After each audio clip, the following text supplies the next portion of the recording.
Hello, Self Smarter listeners. There is no time like the present to start working on you. Am I right? Last week, we shared one of our more popular episodes, and today we're sharing another bang-up topic, helping you improve your presence as a leader. This is the one episode in 2023, I have to say, that generated the most texts, comments, and notes, just personally and professionally, from people to Danelle and me after it published. So we're hopeful as we stay committed to becoming better, more helpful, and smarter leaders next year. We're just hopeful this episode will give you a welcome boost. Thank you so much for listening. We'll be back next week. Hi, we're Danelle and Megan, the hosts of this conversation-centric podcast for leaders seeking to be better every day. Whether you choose to be a leader in the workplace, at home, or in your community, we believe the most effective leaders are equipped to not only be self-starters, but self-smarter. Hello, and welcome to Self Smarter. I'm Megan, and this is my friend and co-host, Danelle. Hi, everyone. Hello. Oh, now you're going to sing. I thought I beat you to it. Woo! Look at you. I love it. Maybe we should sing the song together. Let's do it. Wouldn't everybody love everybody? 1, 2, 3. Just kidding. No, we need a little practice. Joke. Yeah. So I had to tell you right at the top, this is so fun for me and us at our age. Oh, boy. Because the age I know. Well, it is what it is. It is, yeah. Yeah. So I went to Total Wine to restock some things that had been drank over the holidays. You know how you do. Yes, well, I know I was at your house, so I'm sure you needed to restock. No, you brought plenty of wine. It was from all the other holidays that kept going. Okay. Which we did love that wine, side note. Anyway, I got carded when I went to check out. Well, good for you. And I asked the woman, I said, listen, thank you. First of all, thank you. Second, really? Really? And she goes, I mean it, really. I need to see your license, young lady. So it was like not a corporation. It wasn't a policy. No. It was a choice. I never get carded there. Okay. Well, did you say thank you? I did. I said, first of all, thank you. Flattered. Second, are you being serious? Like, I just turned 40. This was like my birthday. Oh, yeah. Like, by the way, happy belated birthday. Thank you. I'm 47. I'm proud of it. And this woman carded me. So then we got into this whole thing about, like, I'm standing there. I'm like, is this Self Smarter? I think it is. Because I was helping her. I'm like, listen, what is your benchmark? Like, how old do you think I look? She goes, we are supposed to check if you look under the age of 40. Now that I'll take. Yes. And if I were her, I would lead with that. I would say, listen, we have a policy that anyone under 40, we have to card. And I think you fit that criteria. Would you please show me your license? Like, that would be a winning way to do that. Do you accept hugs as a form of thanks and or tips and or bottles of wine? Yes. Well, I'm sure she's not so awesome. That. That's great. Well, maybe for those of you who are watching us, like, you have a headband on today. It's very youthful. I'm trying to look very youthful. It's working. Actually, I'm just trying to pull my hair in my eyes. Oh, okay. Well, I need probably a headband too. So for those of you watching, if you're interested, we could put our face regime since we are often. In fact, that just happened to me. I just met someone on a trip and they literally were arguing with me that I was 50 years old. Isn't that great? Yes. And I volunteered my age because of the context of the conversation.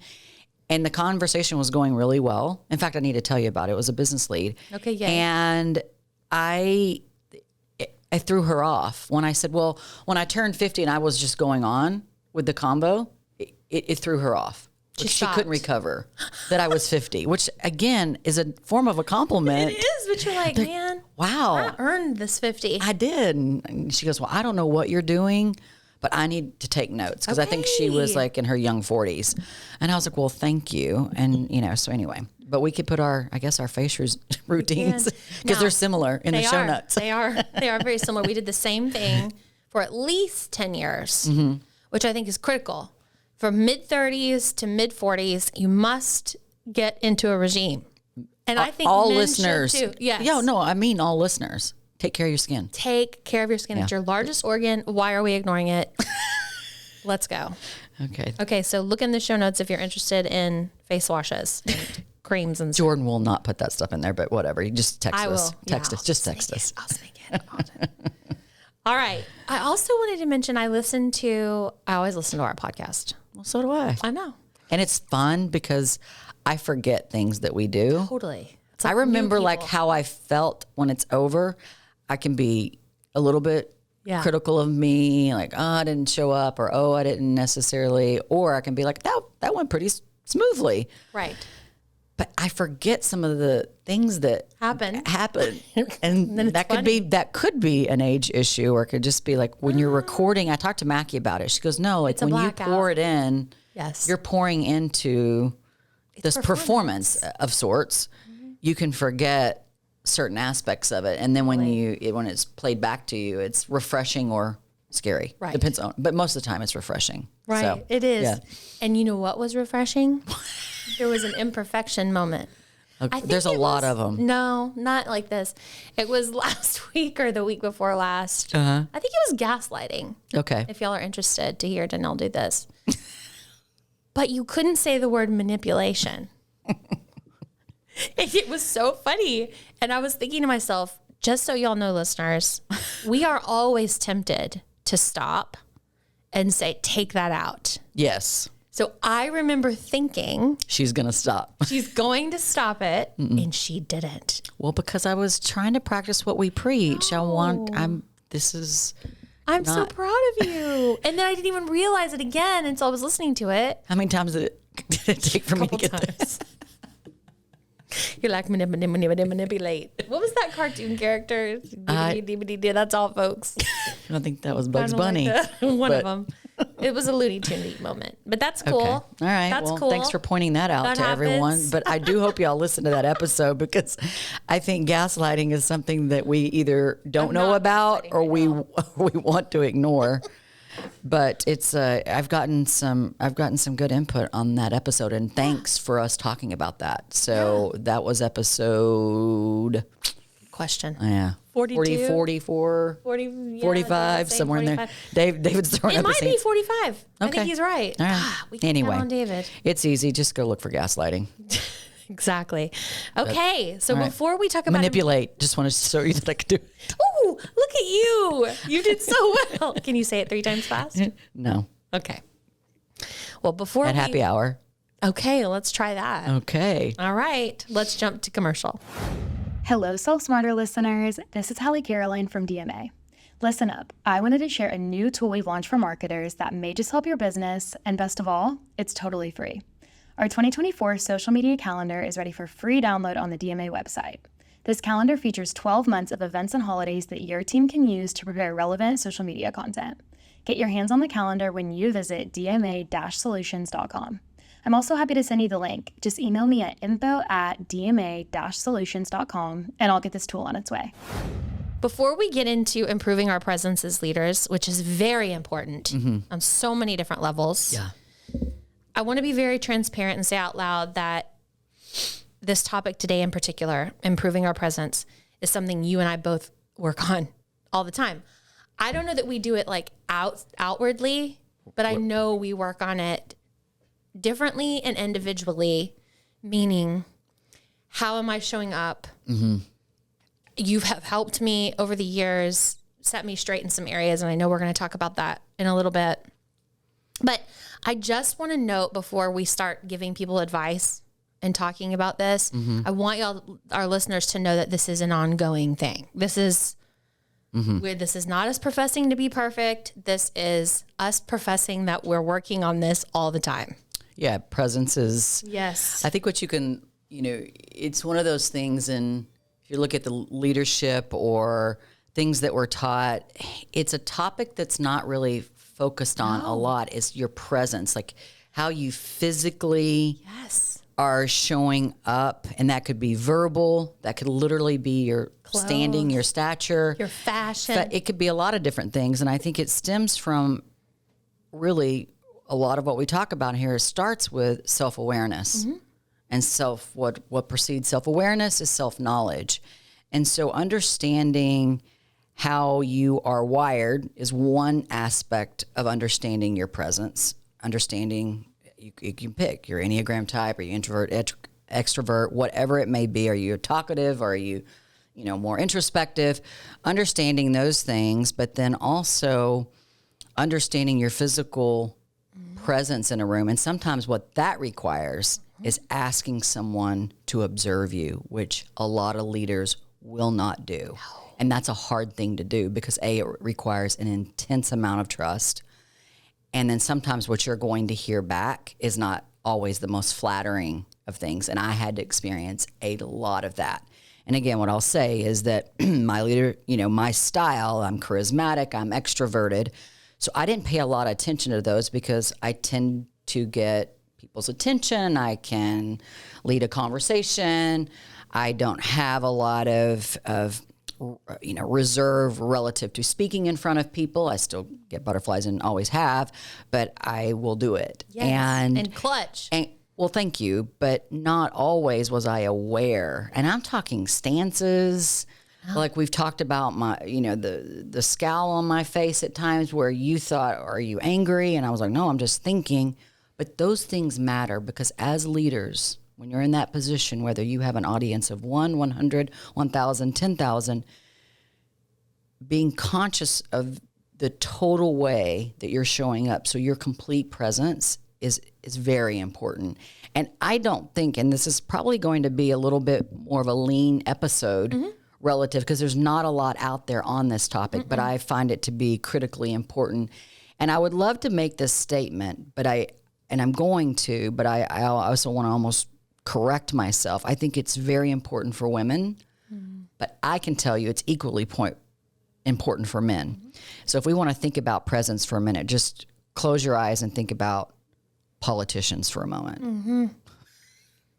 There are so many amazing examples of what to do and what not to do with both female and males. And so it's an interesting study when you look. They're trained. You could also plug in media personalities or actors or celebrities. You can think about that for a moment. But for us everyday leaders, yes, it's important for us to understand and be conscious of this because we're not necessarily surrounded by groups of people who are giving us the training and the cues to do this. So that's why we decided to talk about it. We did. Yeah. Yeah. And it's something, as having a kid in high school, we talk a lot about, my son is so, and your daughter is as well, attuned to the leadership, the notion of leadership and what that looks like because their parents are leaders. My son said, just the other day, I said something about a teacher. I said, is there respect for that teacher in the class as a good leader? And he goes, no, he doesn't have respect. Oh. And I said, why do you think that is? And he said, because he never established his presence at the beginning of the school year. He did not establish his, he said dominance as a leader. Oh. And I said, well, is that a good thing or a bad thing? He goes, it's only a bad thing because he's getting run over. They do not respect him. So anyway, it's important and it begs respect. Right. Even if it's a passive Yeah, way. because I think your presence, it's often sometimes what you're not saying and how, or also maybe what you're allowing, and maybe it's not necessarily what you're saying, but it's the questions you're asking. So it all plays into your complete presence. Totally. Yeah. Okay. So let's get started with number one. So our first way to improve your presence as a leader is to be authoritative, Okay. but not scary. Big difference. Big difference. We have seen the two. I've practiced both ways. I don't know that I've ever been scary, but like one time when I wigged out, but Oh, I remember that time. yes, that one time. I'm just saying she was scary and everybody was scared except for me. I was dying laughing in my office, but then I had to go out and correct her. But that's another story for another day. It was funny. It was funny.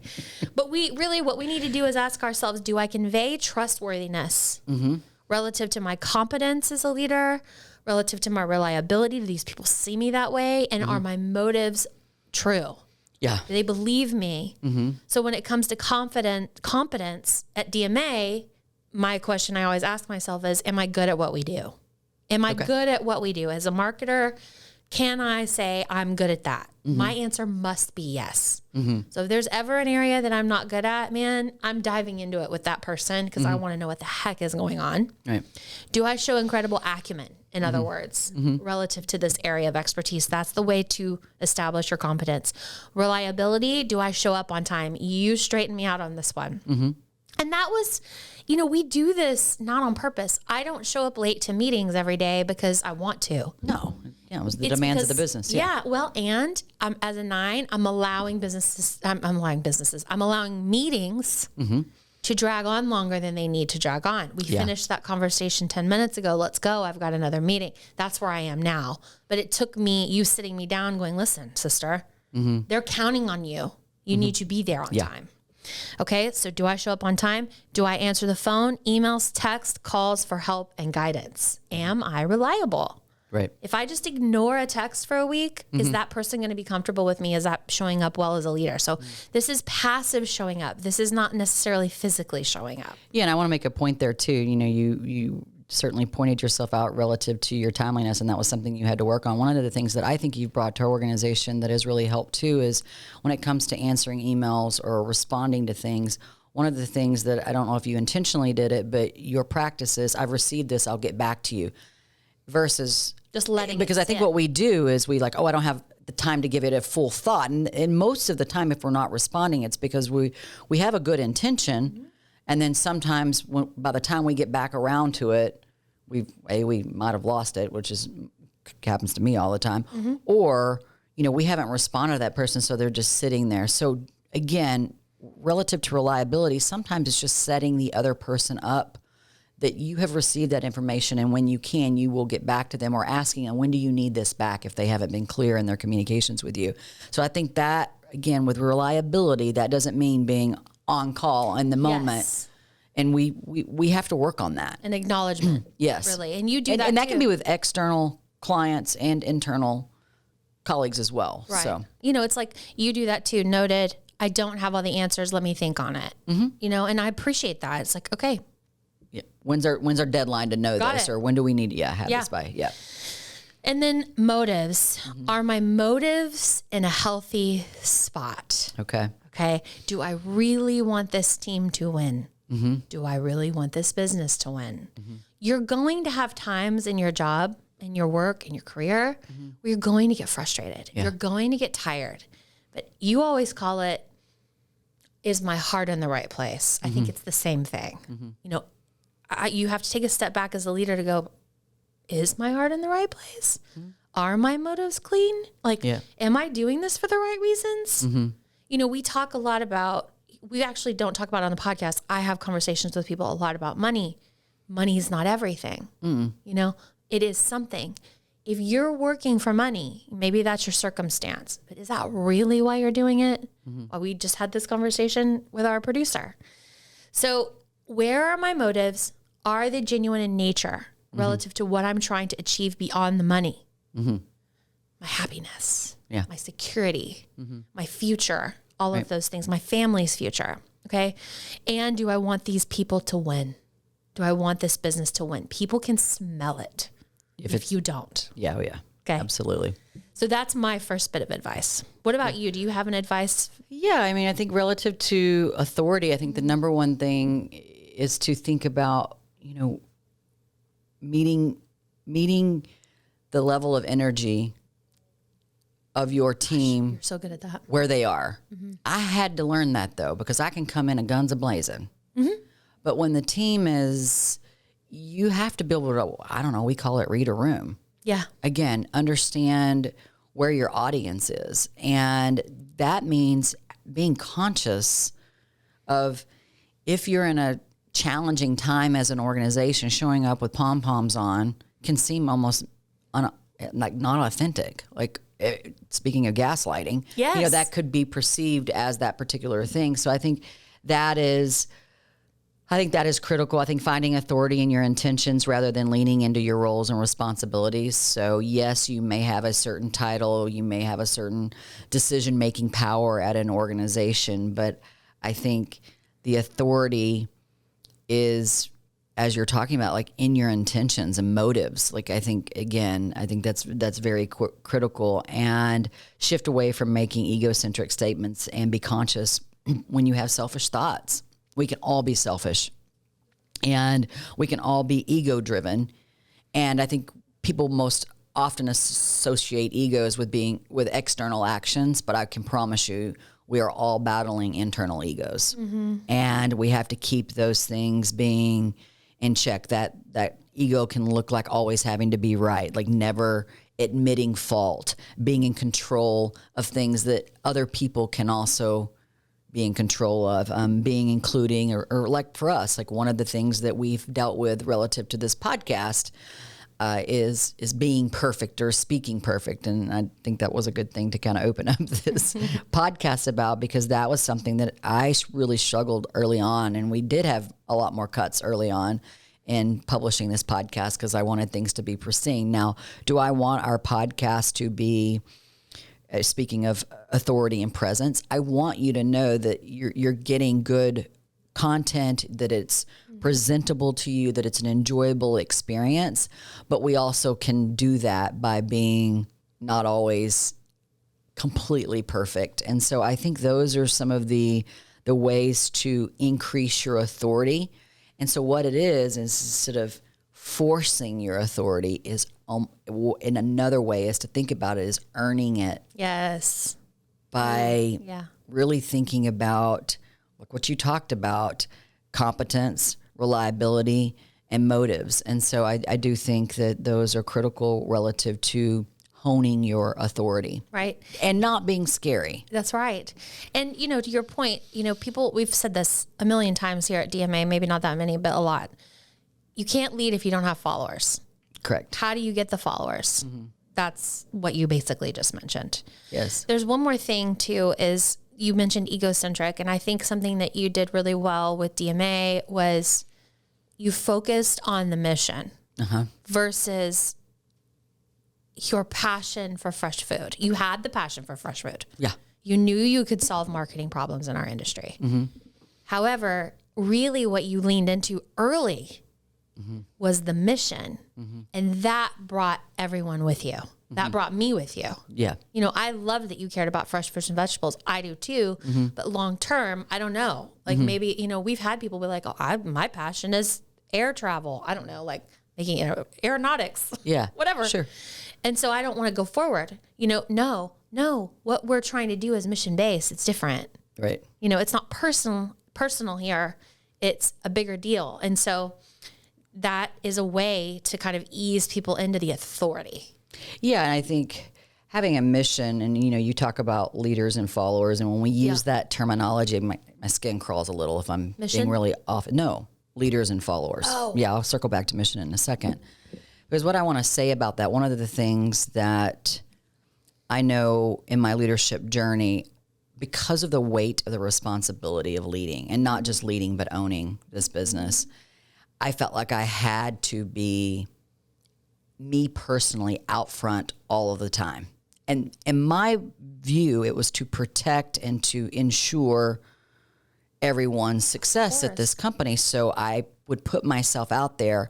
What I realized is that what I should put out there is the thing that we're all, that's really leading us, is our mission and our purpose. Now, sometimes I'm on the front lines. It depends on what's going on in the organization. But most of the time, it's the rest of the team on the front lines, and I'm in the back supporting and cheering and doing those type of things. And so as a leader who's seeking to, again, be more authoritative, but without being scary, is to know how to tee up the direction, and it's not always you pointing. Get everyone on board where they're going, and give them the map, and then lead from all different positions within the group. Yes. In order to, honestly, again, to improve your presence. Don't always think that your presence is out front. That's my point that I'm trying to make. That's a good one. Okay. Number 2, lead with confidence. So we should be asking ourselves, am I putting my attention or my inner critic, or am I connecting with my audience? Like, which am I doing? Am I worrying about my inner critic? Okay. Or am I connecting with my audience? So inner critic, talk to me about that. Okay. So the inner voice that expresses criticism, frustration, or disapproval about our actions inside our heads. That little voice inside our heads. It may sound like you should have. Why didn't you do that? What's wrong with you? Could be better, yeah. And I think most of us will agree that inner voice can be pretty critical at times. But if you're focusing on that, you're really not engaging with the audience as a leader. Right. And so you've left behind your team potentially. So are you connecting? So the difference between fighting with yourself and this inner critic versus connecting being joining or linking things together. Okay. Okay. So there's a definite difference there. Do you have any advice on confidence? Yeah, I think, again, it kind of circles back to a little bit of what we've already said, but part of being confident or being seen as confident so that others will have confidence in the organization and you as a leader is to really think about how you're communicating and the purpose of your communicating. So again, having awareness around, am I going to be in front of this group? Am I on a one-on-one? And being able to shift your again, how you're prepared to have those either presentations or conversations, and being able to state clearly what success looks like. And then you're going to be able to work on the connection piece of it. So I think that's important when we're leading with confidence. If people are going to see you confident, it's when you're able to articulate clearly the point you're trying to make, the vision you're trying to cast, the problem you're trying to find a solution to. You fill in the blank. And that doesn't mean that you always come to the table with answers. No. Sometimes confidence is gained when you literally can say, here's an opportunity for us. Here's what I know to be true about this circumstance. And now I'm going to open the floor for your ideas and your input. That establishes confidence as much as you knowing, subject matter expert on XYZ or knowing the answer to the question. Sometimes confidence, and many times it's fostered when you allow others to provide their input and feedback. So I think that's very important. And then I think another way to lead with confidence is to be explicit about your expectations. And, to be unclear is to be unkind. And we know that personally, but it certainly is the truth within organizations. So being explicit about your expectations is critically important. And I think people, even if they don't always agree, they're going to see you showing up with more confidence. So I think that's what I would add to that particular bit of advice. So I want to say, just sort of vulnerably, and for, just a healthy anecdote, that you lead well the way that you just said. Here's where we're going. Here it is. Now, I want you, I know step 1, 2, and 3 look like this, and I know at some point we're going to have to touch this. Now, I would like for you all, not just me, I'm saying like the team. The team, yeah. To come up with the tactical elements that are going to have to happen all along the way. You're really good at that, giving people the opportunity to do that. Now. Yes. It took me a while to figure that out. I don't know. You've been pretty good. Wow. I like the compliment. Whereas I have learned by that. And so I'm a get into the weeds person on how we're going to get things done. So I'm having to train myself sometimes to not have all the answers from I'm talking about marketing now. Sure. From a marketing perspective on how we're going to get there. A lot of times I struggle with, maybe this is overconfident. I don't know. I'm really being very vulnerable right now. Yeah. If someone says, I know I need to get X amount of results by the end of 2023, I know exactly how to do it. That doesn't mean I should tell them. Correct. So I've got to use it as a teaching tool. Anyway, this is just all kind of coming to me as I'm listening to you share about your advice. I'm thinking, wow, you're right. You taught me how that looks. I know how that looks. And now I'm trying to get myself into the mode of thinking that way. I love giving people answers. Of course. We're solutions so fun. providers. Yeah. It doesn't make me feel better about myself. It really doesn't. Like, I think some numbers have that. Some people have that. Yeah, and I think it's, if you're down to it. Yeah, but if you're wired to be helpful, Yes. Sometimes helpfulness is not what's necessary at the moment, especially when you're trying to establish your, again, yourself as a trusted leader. So which includes your presence. Sometimes not fixing the task at hand, because even though you may have an answer that will solve that problem, there's usually, in most cases, more than one way to solve a problem or to help someone. Yes, that's right. So, and then sometimes when you become that person that's always fixing it, then it becomes expected that you are. So then when you don't, there's a gap there of confidence in you as a leader. And so that's a little bit of a trap that we can, with all the best intentions in the world, find ourselves in. Yes. And I've stepped into that plenty of times as a parent. Yeah. Solving things.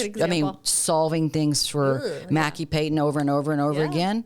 Then you start to realize, wait a minute, I'm doing her, even though I know probably some great answers to that or great solutions to whatever she's dealing with, how's that helping her establish that ability herself? And if you don't have the type of team at your company that you can trust to come up with solutions other than what you have in your mind as the leader or a leader in the organization, then that says something, A, about your leadership, B, about the culture of your company. And so it's an indicator if you are unable to do that with the group that you're leading, whatever, inside the office, outside. I'm telling you, listeners, if you're listening to this right now, it's a fine line. It's a fine balance of when to know when to give the grace to let someone do the work. Like, you have the vision, they do the work to learn for themselves, to become awesome, versus you just handing the answer. Yeah. It's a real fine balance, right? And so also the way you show up relative to what we just talked about, authoritative with confidence. You're either steamrolling or you're sort of this rollover type person who knows everything, which I was vulnerable of becoming. The nice guy who gets rolled over but has a lot of answers, you know? So I've had to really work on that. Where do you stand, listeners, in all of what we're talking about? Do you see yourself in this? Do you know someone? It's time for you to align with someone you trust very much who can give you this type of feedback. And I think establishing your presence, a leader, I think we're using a lot of words around leading a particular group. But I think that what we're talking about today is equally important in an organization that you may not be leading that particular group. But if you're trying to establish yourself within a group, whether you're a designated leader or not, again, we designate ourselves as leaders, these are things that we know to be true if you're trying to improve your presence within any group. Yes. Any group. Any setting. Any setting. So I want to make that point before we keep going forward. That's really a good point. And then you mentioned it in terms of our third, the big thing to do and to remember, if you can, just these 1, 2, 3, authoritative, confidence, and clear. Clear. You said it. To be clear is to be kind. We should ask ourselves, is my intention clear to my audience? Am I easy, and I put in parentheses, or hard to follow? This is where it's critical to have a buddy. It is. Who's like, man, I think you nailed it in the first 3 minutes, and then I think you lost it somewhere. Okay, I know what's a-coming. I'm thinking we're about to talk about my 50-page PowerPoints that I used to present on financials. Maybe, yeah. If anything, it is financials. Usually in this people, like their eyes start to cross. Well, in a marketing organization, over. for sure. Creative people, they're like, no, what? Can we have a brainstorm? You know. So I'm just saying, are you showing up? Even if you're giving a presentation, to your point, to 1,000 people, 10,000 people, or a room of 5, are you showing up and saying, here's what I'm expecting to do, and here's how I need you to follow me right now, or here's what I need you to know at the end of this deal? Yeah, and I think, too, like, in all of the walks of this journey that we've been on, leadership as thought leaders in the industry, I mean, I was lucky to have you with me, and I could take your feedback because I knew I wasn't connecting. Like, there was a big period of time when I was making presentations externally to our industry, or when, even to the company, where I could just see and I could feel the disconnect. And it didn't matter how, and this is the point, it didn't matter how hard I prepared. It didn't matter the hours and hours I put into the PowerPoint or the graphics and the presentation. I kept thinking it was those things that mattered. What I was missing was my delivery. And I was relying on my natural entertainer type. Yeah, I am. Literally, the sevens are entertainers. So I was relying on my ability not to be shy in front of people and to be able to speak up or to be able to present. That being said, I wasn't effective, and I could feel it because I could feel the energy. And you were frustrated. I was very frustrated because I just kept working harder, and I kind of applied that saying as if you just work harder at it or if you prepare more. And so I would just more and more and more hours, and I wasn't getting any new results. Right. And then I just did something real simple. Meg, like, could you take some notes for me? Like, what am I missing here? Because it wasn't that you didn't understand me. It was almost like you could read through. Yes. Because you knew me well enough to know, or you knew the subject matter well enough to know that you could read maybe some of the cues that I was missing. So it wasn't as impactful to you. But for the audience of whether it was our team or hundreds of people in a room at an event, you started paying attention more to those things so that you could give me feedback. And I know we've talked about that, but I think it was a real critical point for me to ask and then for you to be on the ready to help me make that transition. And it literally really transformed how I was able to connect with the company about where we were going. It was growing, we were growing. And then also my abilities to present to a greater group improved drastically. Mm-hmm. And it was interesting because I had to prepare less for presentations, not more, which blew me away. Yeah, trust myself. You did, yeah. Yeah. I know. You became yourself. Okay, I like that. I think this is probably a thing for leaders, period, relative to their presence is it's almost like it's in alignment with imposter syndrome because we all innately as human beings feel like we're imposters. Mm-hmm. We show up to show you we're not. Correct. Okay? Mm-hmm.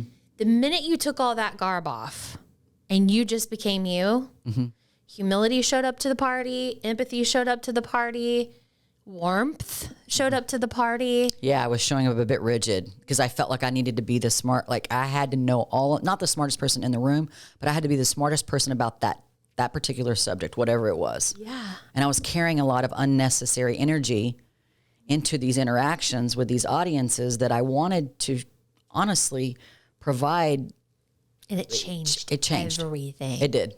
It changed the way audiences receive you on a big scale. Mm-hmm. It changed the way the business respond. It changed the way customers, the industry itself. Yes. Mm-hmm. So it is and can be absolutely transformational. The question for our listeners is do you relate? Number one. And two, do you have somebody that you can talk to about these things? Yeah, and I think too, reflecting, it just popped in my head, so this is definitely not something we've talked about, but one of the people that I studied when I was trying to figure out how can I, because it's in alignment with being obviously a more effective leader, I was also trying to become more of an effective presenter. I studied Steve Jobs. And so there's several books out there just based on his presentation style and him as a storyteller. And that will be the other thing I'll just throw in, and it may not align directly with what we're sharing today, but if we are trying to be clearer, because that's the kind way, in order to be clear, sometimes we have to be more effective storytellers. Yes. So studying that piece of it, and so I would recommend that y'all listen to the episode with Adria Peters. It was in November or December, but on storytelling and creativity. I think that was a great episode on how to hone those skills. But studying Steve Jobs was also one of the things that I did when I became aware that I had all the information. I had the knowledge, and I had the confidence to get up and speak. What I was missing was, again, I was bringing too much in my bag. I didn't need to bring all that. Mm-hmm. I just needed to effectively tell the story so that the audience was receiving information in a way that made them feel, again, more connected to what I was trying to share. And therefore, I improved my presence. Mm-hmm. So. You did. And you've got some tips here on being clear. And I think I know everybody that's listening to this may go, okay, but I think these are good lessons that I have observed you do. So I thought it would be helpful if you shared. Yeah, I think if you're, talking to an audience, one of the things that I had to work on was I would always stand behind a podium or stand stationary because I had all of these notes because I didn't want to miss one detail, one iota. And I decided that was not effective. So I learned to. That was one peeling of a layer. Well, yeah. And then that also ties back into storytelling. Yes. And I began to walk. Yes. And pace. Yes. And what I did by doing that was I had to force myself to remember a story I was trying to tell versus facts that I was trying to just, regurgitate. And what that did is it made the entire audience feel more connected to me, whether I was talking to 20 people again or 200. And you'd roll up your sleeve. Like, I'll never forget the time it happened. It was in California. We had a good time after it. We were so happy about it. We were just like celebrating this presentation because it was like she peeled off that layer of armor and she was like, do I have to be on a stage? And the organization was like, well, I guess not. And she was like, I'd like to walk. And she literally like gets on the floor and is starting to walk and is rolling. Meaning off the stage. I didn't lay down on the floor. No, sorry. You got off the stage and you had on a black jacket and you rolled up the sleeves and you're like, all right, let's talk. And you went into story mode. Mm-hmm. And then the presentation wasn't even like a presentation anymore. It was more like, I'm just going to share this with you, this story, and you can come along with me if you'd like. If this is and it was a subject like social media or something. Yes. It was a very specific topic, and I remember us preparing for that. And you saw my slides, and I think you canned half of them. Yes. And then you took off words and you put in photos, and I literally felt like vulnerable. I was like, what are they going to learn by seeing that picture? And she's like, they're going to learn from what you have to say. Yes. And so, yeah, it was a journey that we went on together, but I think that's very important. And then obviously if you're speaking one-on-one to someone, and we can't say this enough, is if you want to connect with people and you want to create a lasting connection in that moment, you need to be personal and you need to care enough about that other person sitting across from you to be more personalized with either how they're doing, what you have something funny you want to share, but just truly trying to connect. And I think sometimes our presence, when we can just sit down and get right to it, Right. while that doesn't mean we spend 15 minutes on the gab. We don't always have that. However, it takes a couple of minutes sometimes to make a meaningful connection. And that could be something simply as, how are you doing today? Or, oh my gosh, the funniest thing happened to me at Starbucks today. So it could be any of that version. And then I think too is finding ways, and a lot of this I've learned you can't prepare for. You've got to have a certain aspect inside of your consciousness that when you're in that meeting, whether you're, in that presentation or in that big keynote, to be aware when there are moments relative to connect with multiple people, a group of people. Maybe a group of people are having a side conversation over here and you call them out in a nice, fun way and break the ice, or you see a face that you recognize and you warm up the audience by saying, Kathy, I haven't seen you in forever. Thank you for joining. Like, stop what you're doing. Kathy, I can't wait to talk to you afterwards. It's been years since I've seen you. I mean, it could be any number of those things. Or you're starting the conversation with your team and you notice something unique or something you may want to point out in that opportunity, in that time. So using your instincts to make connections is really important. And I have learned that the more rehearsed those things are, the more false they are. And I always remember that. I always remember this as a kid, going to SeaWorld and watching one of those shows. Mm-hmm. And I been seeing those shows for years. And I always thought how cool it was when that person just randomly got picked out of the audience. Until guess what? I was the person one time. And they told me in advance, like I sat on something, they came and they were like, oh, you're the lucky person. And we had to go rehearse it. And I remember being excited that I was going to get to be on stage because, I'm a performer. But I thought all that happened on the fly. And it didn't, and it kind of bursted my bubble. Anyway, that was a side note of a little bit of childhood SeaWorld trauma. I have other SeaWorld trauma we can talk about another time. But what I would say is leave yourself open to organic, in the moment, authentic connection. That's very important. And often it's hard to do that if the subject matter is pretty heavy, but there are ways to connect with people and leave yourself that space to find those things, and that will improve your presence as a leader or authority figure, depending on what the circumstance is. And then I do too think that taking strategic pauses, and I can be the queen of long story long. In fact, we have stickers around here that say that.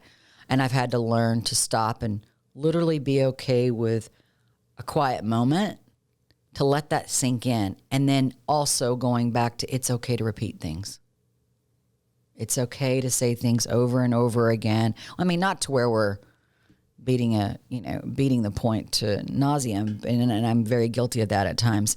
But I would say that finding a way to effectively repeat key points is important as well, because we can't expect that everyone's going to take it all in the first time. And so we know that as leaders, one of our key roles is chief repeat officers. So if we want to effectively improve our presence, we need to understand that that's part of the journey as an effective self-smarter leader. So. And I know you and I used to get so frustrated about frustrated it. As hell. You know, I've said that 100 times. And then finally it was I would say that to you and you'd be like, say it again, say it again. Yeah. Which really is a good segue into just one final tip, which is to close things to be clear, to close things with a wrap or recap of what we or what you really want people to hear. So it kind of brings all of this home. You just told me before we recorded this podcast that we got some feedback about the gaslighting episode. Yes. That there was a part where we kind of went off. Yeah. In fact, to quote the friend that gave us that, and I appreciate it because, this person is a huge fan of our podcast. Yes. So she listens to it. She gives us a lot of applause and thanks for what we're sharing. And in this particular instance, she's like, I felt like you went on for about 6 minutes more than you needed to in the middle of the episode. And you recovered at the end because you gave actionable steps for me to take. Awesome. Because this was not a topic I think she was extra excited about. And we were very open. We weren't excited about talking about it either, but it was important. But I appreciated that. And I think that can help us. That will help us. So thank you, listener and friend of ours. And then also I think too is the important part of her giving us that feedback was the importance of recapping. That's right. So I didn't just fixate on the fact that maybe I went on a little too long in the middle of the episode, but what she said helped her re-engage, because I guess we lost her for a hot minute there. Hopefully she got a coffee in that rant we went on. But I do think that that's important too when you're trying to improve your communications and your presence as a leader, is to find ways to repeat, recap, that's right, summarize, because that's what people are going to remember. That's right. Exactly. And usually in this podcast, I'll ask you, what do you know for sure? Which is the opportunity for us to share with you listeners the big aha or the big thing we want you to have heard or walk away with if you haven't already done so. Yep. So it's funny. I had some notes in here about recap. So okay, this is not easy. This must be practiced. Yes, this is not I don't know. This is a part of, this is a nuanced aspect of leadership. And the reason why is because I think it's so specific to each one of us. Yeah. Those of us who've decided to be a leader, it requires self-knowledge, self-awareness, and it requires the humility to ask people that are around you to observe you and to provide you with thoughtful input on how you're showing up. And so I think that that's why it must be practice. And you have to want to improve your presence. You do. You do. You can't just walk around with a title on a card and expect people to to really, be moved by you. And, we're committed at our company and in our personal lives to be human leaders of humans, including ourselves. And so if you're in that same, which most of our listeners are in, we're all in this together. We have to think about these not necessarily these crystal clear aspects of leadership. These are things that are like I said, nuanced. They are. And being conscious of it in the moment. And that's why it's an art form, which is one of the other things. It becomes an art form after you practice it. You must practice it and be aware of it. Yep. And the last thing is people need you to be a better leader in 2023. Absolutely. Our last episode was talking about trends coming up in 2023 relative to people finding themselves, wanting to change life trajectory and career and everything else. And so as leaders, we're in the wake of all of that. Yeah. How do you expect people to grow with you if you are not growing yourself? Correct. Well said. So take these steps, leaders, to sharpen your presence. And we appreciate you listening. Do you want to have any final comments? I think we've covered everything because I sure don't want to. I don't want. You don't want that feedback again? No, ma'am. But no, I again appreciate that, and we want to put into practice what people share with us. Yes, and we're trying our best, and so it means a lot to us. So if anything, I'd like to end on is keep telling us. Yes. What you're finding helpful. Certainly, we love that. But then also things that could make this podcast better for all of us. Right. Because as leaders, it helps us with our presence. It does. So again. Great. Okay. So for Music Moment, I don't think you have watched the show Chippendales. Have you watched the show Chippendales? You mean like the strip club? Yes. No. Are you shocked? Y'all, if you're not watching this on YouTube, her jaw is like, what? Well, I'm just surprised we're having this conversation. I don't feel like I don't feel like I was briefed appropriately to talk about a strip club. Well, let me tell you. So this is a TV show. It's a TV show. It's doing really well on Hulu. It is about the story of how Chippendales was started. It's a business story. Okay. So it's kind of like the one that we watched on Uber. Yes. But set in the 80s. Okay. And one of the benefits of watching a show that's set in the 80s is the music. Which we've declared on this podcast is we think that was the best decade for music. And I mean, I've got goosebumps right now just thinking about watching it and the songs that will come on, not necessarily while they're dancing, but as they hit on a big business point or something major happens, what they'll play. It's songs that I haven't heard in maybe 30 years. So the music you think the music is making the show popular? I do. Oh, okay. Yeah, I do. Okay. And we're going to add a link in the show notes to, there's an article out there I found that has someone who has watched every episode and has documented every song from every episode. Oh, that's fantastic. I love how music is really amplifying TV at this day and age. And I think it has, but I mean, we've talked about it in several instances where songs have been reemerged. What was the show where Kate Bush? Stranger Things. Yes. Stranger Things has done a really good job of incorporating music as one of the characters. Yes. And that's what I guess is happening with this show. 1,000% it is. Okay. I'm guessing this is not a PG show. No. No. Okay. I mean, I would. I just want to throw a warning out there. No, it's not. Okay. Yeah, I wouldn't have your littles around for this one. But in terms of music, yes. But on that note about music becoming a character, it definitely is. And if you haven't seen it on CBS Sunday Morning, I know you haven't seen it because you would have said it. There's a whole story. I'll have to put it in the show notes as well. Okay, good. A gentleman who does this for a living, he does the intros for big shows like Game of Thrones. Okay. Like these big shows that are awarded for Emmys, and he's got Emmys for this.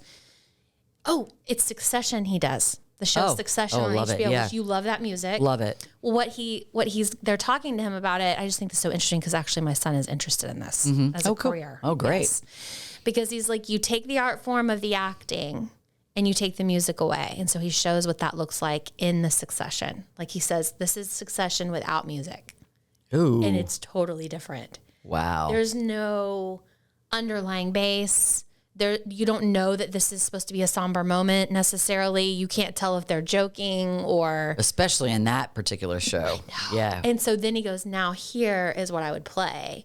And he's playing the piano under it. And it's total. And he goes, now here I'll play something a little lighter and show you how that can change the same scene. Oh, I'm fascinated. I cannot wait to watch this episode. So Thank you for sharing that. Yes. That alone that's incredible. It's so good. But the point, you really brought it home, but is that how, is when music becomes a character, and in Chippendales, which I know the topic is a little awkward, but when you watch it, all of you, it's a leadership story, and it's so interesting.